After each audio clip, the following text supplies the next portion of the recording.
हाय viewers, जैसा कि आप सब लोगों को मालूम है कि दुबई, मुत्तहिदा अरब अमारात में या दीगर जो इसकी स्टेट्स हैं वहाँ पे बिज़नेस करने के लिए ट्रेड लाइसेंस की ज़रूरत होती है। ट्रेड लाइसेंस वो इजाज़तनामा होता है कि जो हासिल करने के बाद कोई भी बैरून मुल्क से आए हुए जो लोग हैं वो यहाँ पे बिज़नेस कर सकते हैं। तो बिज़नेस की बहुत सी किस्में हैं, यहाँ पे 4-5 हज़ार बिज़नेस एक्टिविटी है, जैसे जनरल ट्रेडिंग है, मोबाइल ट्रेडिंग है, टेक्सटाइल ट्रेडिंग है, बाकी सर्विसेज के बिज़नेस हैं जैसे टेक्निकल सर्विस है, बिल्डिंग मेंटेनेंस सर्विस है, मैनेजमेंट सर्विस है।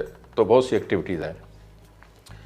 वो इंडिविजुअल किसी को अगर चाहिए होगी तो मैं उनको इन्फॉर्म कर दूंगा। अगर कोई इंटरेस्टेड है यहाँ लाइसेंस बनाने के लिए तो वो अपने बिज़नेस के हिसाब से मैं उसको सेपरेट जो है अगर वो एडवाइस लेगा तो मैं उसको दूंगा। तो इसके मराइल बहुत ही सिंपल से हैं।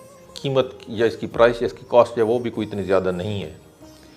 तो सबसे पहले क्या होता है कि इनिशियल अप्रूवल उसको बोलते हैं, हमने इनिशियल अप्रूवल लेनी होती है।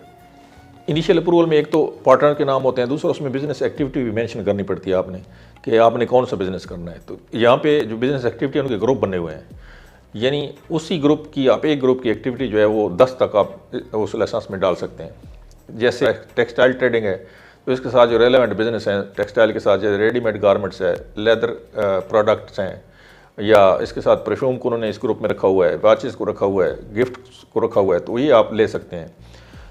इसी तरह अगर बिल्डिंग मेंटेनेंस है तो इसमें पेंटिंग की यानी एक्टिविटी प्लम्बिंग की आ जाती है, और इसके अलावा फ्लोरिंग की आ जाती है, सोलिंग की आ जाती है। तो ये ग्रुप एक बन जाता है। तो आप एक ग्रुप की एक्टिविटीज़ 1 से लेकर 10 तक रख सकते हैं, लेकिन दूसरे ग्रुप की आप एक ट्रेड लाइसेंस में नहीं ले सकते। जैसे अगर आपकी मोबाइल ट्रेडिंग की कंपनी है तो उसमें आप जो है मीट ट्रेडिंग उसमें आप शामिल नहीं कर सकते। आपकी टेक्सटाइल ट्रेडिंग है तो उसमें मोबाइल ट्रेडिंग आप ऐड नहीं कर सकते। यानी ग्रुप सेम होना चाहिए। उसके लिए फिर आपको दूसरा लाइसेंस बनाना पड़ेगा। अगर कोई बिज़नेस की बिल्कुल नेचर ही डिफरेंट है तो आपको दूसरा लाइसेंस बनाना पड़ेगा। सादा सी बात है कि अगर आपकी गोश्त की दुकान है तो आप उसमें फ़िश या चिकन रख सकते हैं, लेकिन आप उसमें वेजिटेबल फ़रोख्त नहीं कर सकते। या आपके वेजिटेबल की कोई एक्टिविटी है, ट्रेड लाइसेंस बनाए, तो आप उसमें जो वेजिटेबल है उसके साथ फ्रूट रख सकते हैं, लेकिन उसके साथ आप मटन या गोश्त या कोई भी चीज़ है वो सेल नहीं कर सकते। तो इस तरह उन्होंने बिज़नेस एक्टिविटीज़ के ग्रुप बना लिए हैं जिनमें 2, 4, 5, 10 तक एक्टिविटीज़ हैं। अब वो ग्रुप वाली एक्टिविटीज़ ले लेते हैं। इसके अलावा इनिशियल अप्रूवल में सिक्योरिटी के अलावा एक्सटर्नल अप्रूवल्स कुछ आ जाती हैं। उसमें किसी एक्सटर्नल डिपार्टमेंट की अप्रूवल की भी ज़रूरत होती है। जैसे आप ट्रांसपोर्ट का लाइसेंस बना रहे हैं तो इसमें एक तो आपकी जो है डीडी आपको अप्रूवल देगा, सिक्योरिटी क्लियरेंस होगी, और उसमें यहाँ का RT road and transport authority यहाँ उसकी भी अप्रूवल चाहिए होगी। तो आपके पेपर वहाँ भी जाएंगे और उसकी भी अपनी एक फ़ीस है, और वहाँ से फिर आपको जो है वो सर्टिफिकेट मिलेगा या क्लियरेंस मिलेगी। इसी तरह कुछ काम ऐसे हैं जैसे कोई टेलीफोन के हिसाब से है तो डीडी और सिक्योरिटी के अलावा आपकी जो अप्रूवल है वो यहाँ का एतिसलात या कम्युनिकेशन जो कंपनी है वो देंगी। या आप सिक्योरिटी से रिलेटेड कोई कंपनी बना रहे हैं तो वहाँ यहाँ दुबई पुलिस से आपको यानी डीडी और सिक्योरिटी के अलावा आपको दुबई पुलिस से भी इसका एनओसी लेना पड़ेगा, परमिशन लेनी पड़ेगी। फिर जाके आपको जो है ना अगला स्टेप होगा। मैं कंपनी के जो भी मालकान हैं या जो पार्टनर हैं लाइसेंस के, वो अब नाम तजवीज़ करते हैं कि कंपनी का जो है क्या नाम रखें। तो लोगों ने ज़्यादा तजवीज़ की होते हैं तो वहाँ 5-6 ऑप्शन आपको देनी पड़ती हैं, क्योंकि जो आप नाम रखेंगे वो ज़रूरी नहीं है आपको वो नाम दिया जाए। वो सिस्टम में चेक करते हैं कि क्या ऑलरेडी कोई ऐसी कंपनी मौजूद है पहले से, तो वो क्योंकि यहाँ पे बिज़नेस प्रोटेक्शन का भी सबको हक हासिल है। अगर कोई कंपनी इस नाम की पहले मौजूद है तो वो नाम फिर आपको नहीं मिलेगा। या दूसरे पहलुओं से भी उसको देखा जाता है कि ये किसी दूसरी लैंग्वेज में कोई गलत लफ्ज़ तो नहीं है। बाज़ अब ऐसा होता है कि उस लैंग्वेज में वो लफ्ज़ बहुत ठीक होता है, लेकिन किसी दूसरे कंट्री में वो बहुत ही कोई मायूब किस्म का लफ्ज़ होता है, तो वो ऐसा नाम भी नहीं दिया जाता। इसके अलावा जो अरेबिक नाम है उसकी फ़ीस बहुत कम है। उसकी फ़ीस जो एनुअल फ़ीस लाइसेंस में होती है वो 200 होती है।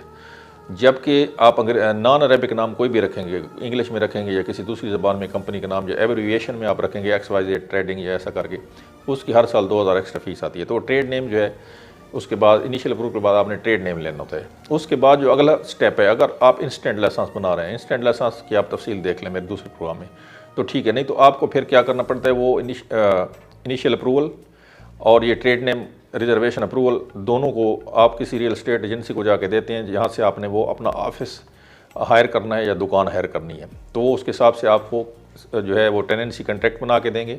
और यहाँ फिर एक इदारा है RERA, real estate regulatory authority, वो वहाँ कॉन्ट्रैक्ट जाएगा दोनों पार्टीज़ के साइन होकर, और वहाँ से आपको एक गवर्नमेंट की तरफ से उसका एक मुसद्दका सर्टिफिकेट दिया जाएगा कि ये इन आदमियों ने जो है ये टेनेंसी कॉन्ट्रैक्ट पे एग्री हो गए हैं, ये अमाउंट है, ये पीरियड है, और ये उसमें कुछ सिक्योरिटी डिपॉजिट जो भी उसके कॉन्ट्रैक्ट होते हैं उसके हिसाब से उसको यहाँ पे सादा सी ज़बान में बोलते हैं इजारी। मतलब वो भी टेनेंसी कॉन्ट्रैक्ट ही होता है, लेकिन अरबी में इन लोगों ने उनका नाम इजारी रखा हुआ है। तो वो इजारी सबमिट करते हैं, उसके बाद वो दोबारा सब पार्टनर जो हैं, अगर ट्रेडिंग कंपनी है तो लोकल उसमें नहीं जाता, लेकिन अगर सर्विसेज बेस्ड कंपनी है तो फिर लोकल और जितने भी उसमें पार्टनर वो सब जाते हैं। और एक जो पार्टनर है उनको आपस में एक मुआहदा होता है, जो एग्रीमेंट होता है, जिसको मेमोरेंडम ऑफ एसोसिएशन कहते हैं। तो वो वहाँ पे मुरतब होता है, वहाँ पे सबके साइन होते हैं।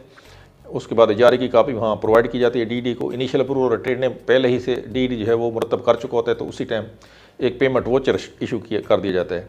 जो ही आप उसकी पेमेंट करेंगे तो आपको लाइसेंस का जो है वो मिल जाएगा, प्रिंट आउट मिल जाएगा।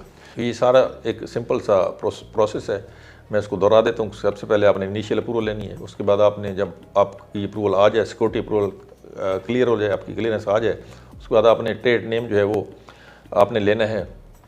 उसके बाद आपने जो है अगर कोई ऐसी एक्टिविटी है जिसमें कोई अदर और डिपार्टमेंट इन्वॉल्व है तो वहाँ से अप्रूवल लेनी है, जैसे आरटी है, देवा है, एतिसलात है या दुबई पुलिस वगैरह है। उसके बाद आपने इजारी यानी प्रोवाइड करना है। अगर इंसिडेंट लाइसेंस नहीं है तो वहाँ पे फिर आपका जो आपस में जो पार्टनर है उनका एक एग्रीमेंट, जिसको मेमोरेंडम ऑफ एसोसिएशन कहते हैं, वो मुरतब होगा। आप साइन करके सारी चीज़ें सबमिट करेंगे तो आपको एक पेमेंट वोचर मिलेगा, उसकी फ़ीस आप जमा कराएंगे तो आपको लाइसेंस का प्रिंट आउट मिल जाएगा। तो ये जो फ़ीस होती है यूजुअली 8,000 से लेके ये फिर आगे फर्दर 15,000, 20,000, 30,000 डिपार्टमेंट के हिसाब से इसकी फ़ीसें होती हैं, इसमें वो आ सकती हैं। तो ये बहुत ही सादा सा एक प्रोसेस है जिसमें 1 घंटे से लेके 2 या 3 दिन तक मैक्सिमम लगते हैं। मुख्तलिफ एक्टिविटी के हिसाब से मुख्तलिफ टाइमिंग और मुख्तलिफ इसकी कॉस्ट है। तो आप ये लाइसेंस हासिल करके अपना बिज़नेस दुबई में स्टार्ट कर सकते हैं। तो इसके बाद अगला जो स्टेप होगा वीज़ा, पार्टनर वीज़ा और स्टाफ वीज़ा, उसके बारे में नेक्स्ट प्रोग्राम करूँगा। Thank you very much.